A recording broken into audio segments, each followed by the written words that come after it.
Steven Spielberg's West Side Story was essentially my introduction to West Side Story. I saw it twice in the cinema.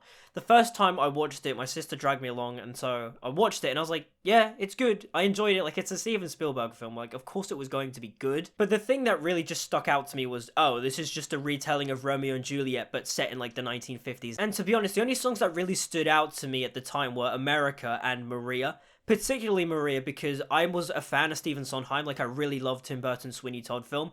And I was just sitting there going, oh, Stephen Sondheim really likes writing songs about women's names, like Maria, Joanna. But as the days went by, there was something about the film that sort of just stuck with me. Like, I was just sitting there going, that's Steven Spielberg, that West Side Story, there's something about it. And so I went and saw it a second time.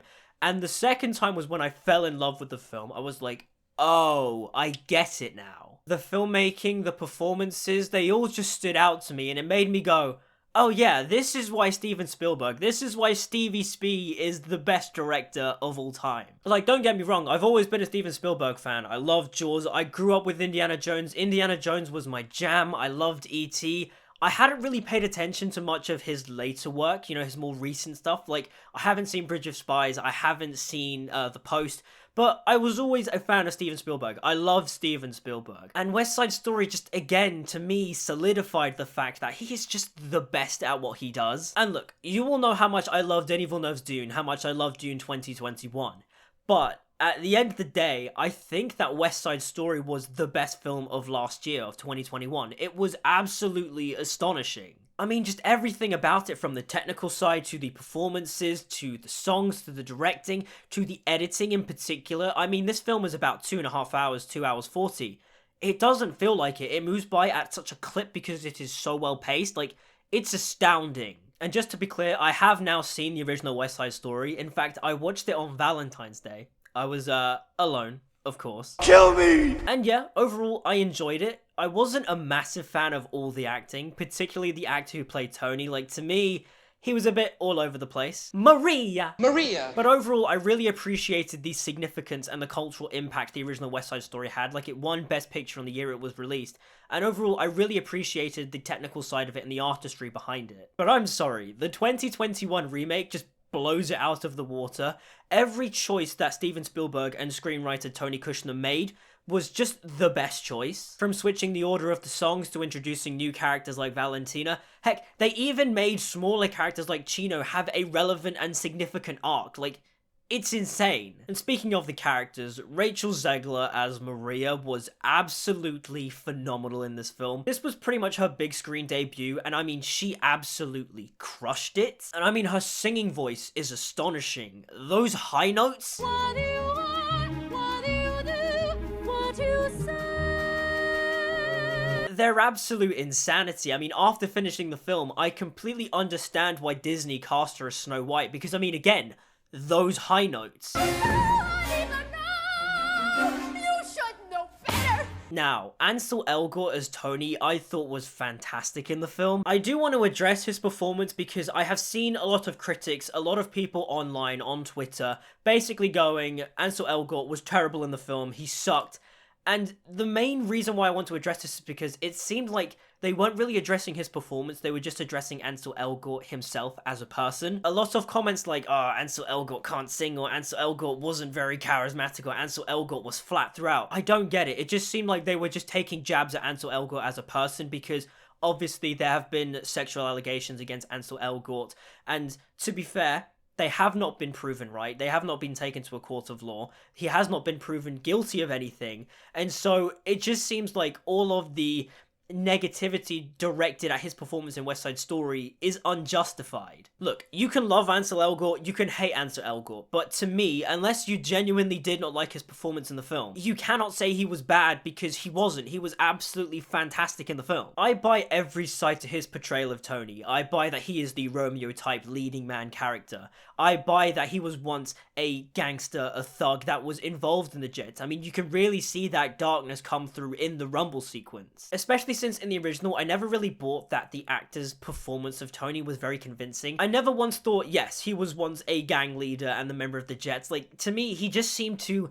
Maria, airy fairy. Maria? I didn't buy it, but with Elgort, I bought every facet of Tony's character. Now, Mike Faist as Riff was genuinely incredible. He, along with Ariana DeBose, were the absolute standouts. And funnily enough, this film technically introduced me to Mike Faist because this was the first time I saw him ever perform on screen. But I actually didn't realize this. I really like Dear Evan Hansen the musical. In fact, I actually saw the West End version of Dear Evan Hansen earlier this year. But I had listened to the soundtrack beforehand because I wanted to watch the film. And then the film is not great, but the soundtrack is amazing. Ben Platt on the soundtrack is phenomenal. And on the original Broadway soundtrack, I didn't realize this, Mike Faist actually played the original Connor Murphy. And so after I'd seen West Side Story, I was listening to the Dear Evan Hansen Broadway soundtrack because I was, anticipating seeing the West End version. And then I got to Sincerely Me, and I was like, the guy that plays Connor, he sounds very familiar. And then I looked down on Spotify, and I was like, oh, Mike Faist, wait, is that the same guy from... And then I googled it, and yes, he is the same Mike Faist that is in this film. And honestly, he's just great in this film. I really buy that he was the leader of the Jets. He has a very street rat-like quality to him. He's very, scrawny, but I can also buy that he would beat someone up in a fight. And now that I mentioned her, Ariana DeBose was phenomenal as Anita. Again, her and Mike Faist were the absolute standouts of this film. Her charisma, she has such a magnetic and electrifying presence on screen. Everything to her gestures, to her smiles, to the way she moves, to the way she sings.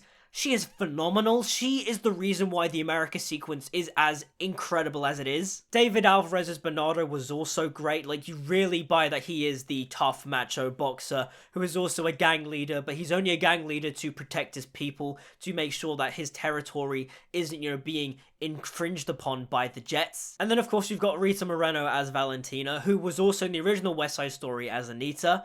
And I actually really like the inclusion of the character of Valentina in this film. She's an original character for the film. She is Doc's widow, and Doc in the original film was the character that basically allowed Tony a second chance. He employed Tony. And I think the change of making her Doc's widow and having her be that mentor figure for Tony was the right choice, because essentially she is the reason why Tony falls in love with Maria, because her kindness, her being a Puerto Rican character, her kindness in giving Tony a second chance, a chance to rebuild his life, is amazing and so symbolic, because that kindness is something Tony is trying to repay to her. She is his mentor figure, and at the end of the day, she is the reason why Tony falls in love with a Puerto Rican girl like Maria. Now getting on to what is arguably the selling point of the film, which is the musical numbers. The opening ballet scene with the Jets was something I was never a massive fan of, even in the original, because the Jets are essentially a street gang. They're a bunch of juvenile delinquents, a bunch of thugs walking around the streets, basically claiming their territory.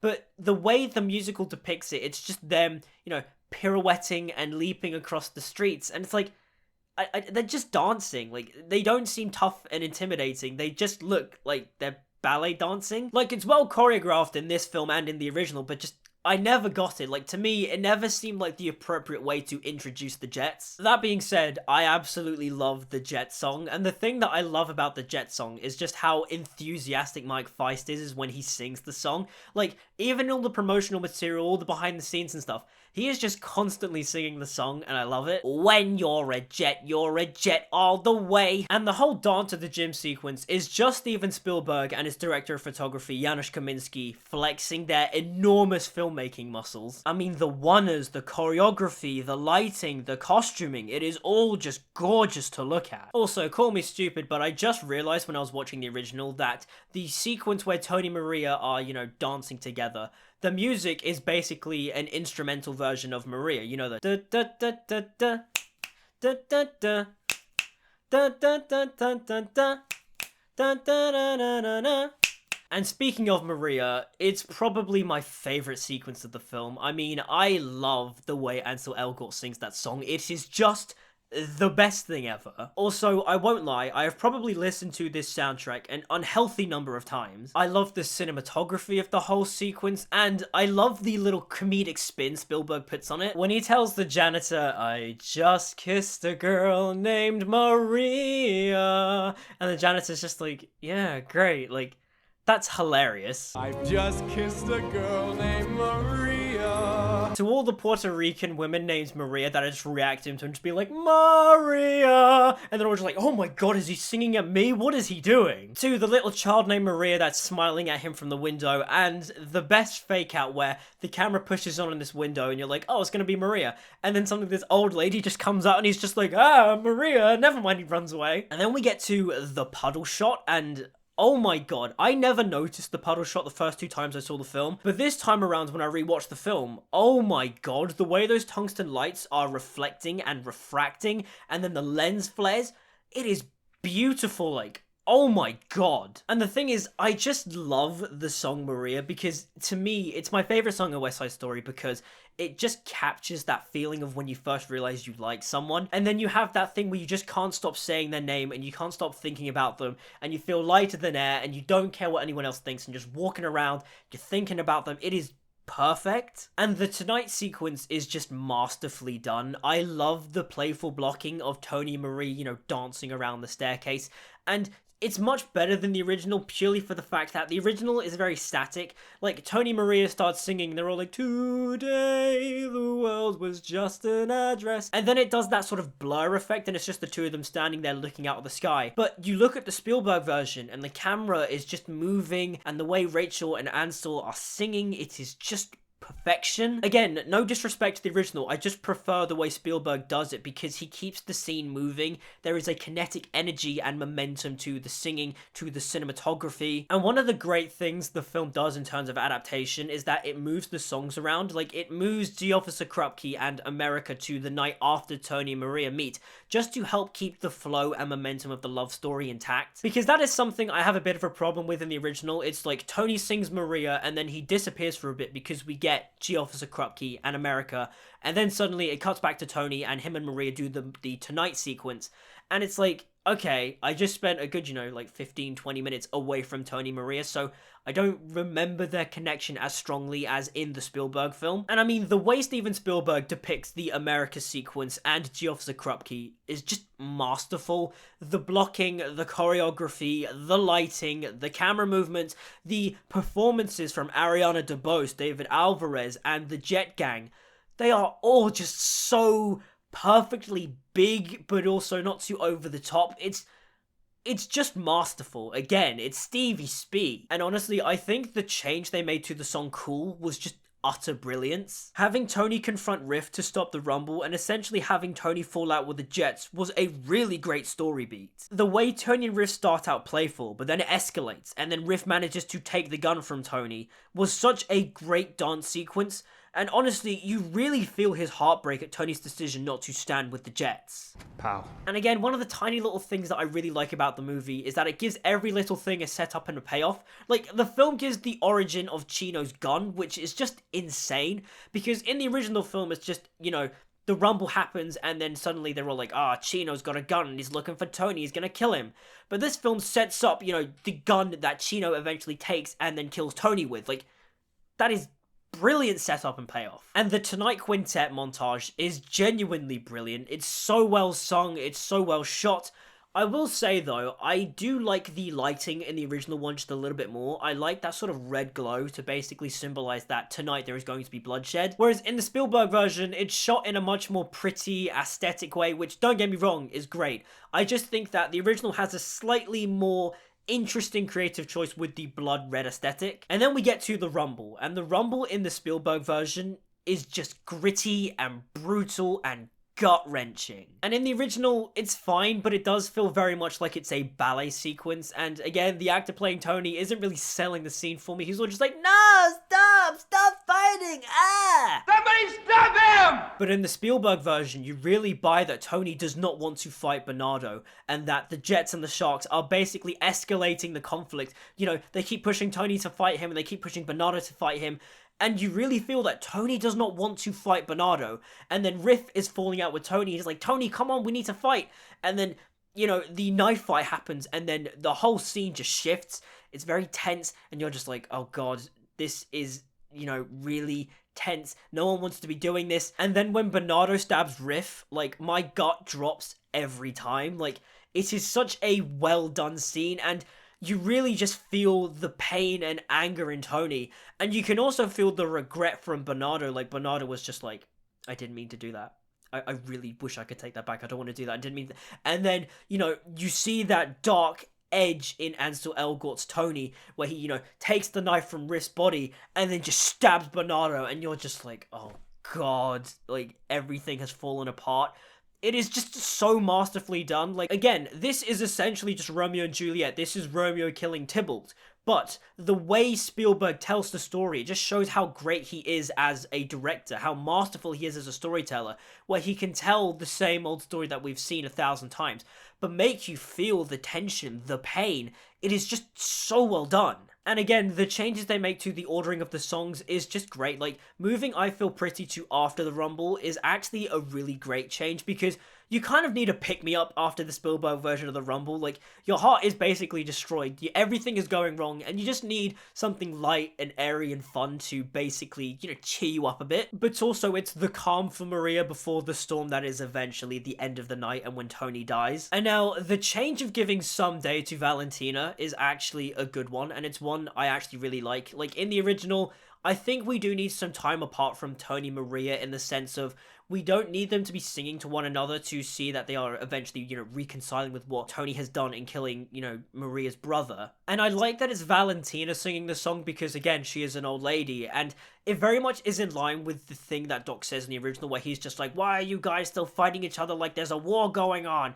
It really adds that same kind of tone to the Spielberg version, where it's her basically looking at the world, basically going, someday we're going to get through all this pain, all this heartache, and we're going to become united, and we're going to come together someday. And then it's just followed by powerhouse performances from Ariana DeBose and Rachel Zegler when they sing A Boy Like That and I Found a Love. Like, oh my god, like, again, when Rachel Zegler hits those high notes, like, ugh. And the ending to the film is also very solid. It's the Shakespeare-like tragedy of Romeo and Juliet. Anita goes to find Tony only to get harassed by the Jet, which then she makes up the lie that Chino shot Maria. Tony is then desperate to die because he's like, I can't live without Maria. Chino shoots him after Tony sees that Maria's still alive, and then Tony dies in Maria's arms. And Rachel Zegler delivers the I hate now so I can kill speech fantastically.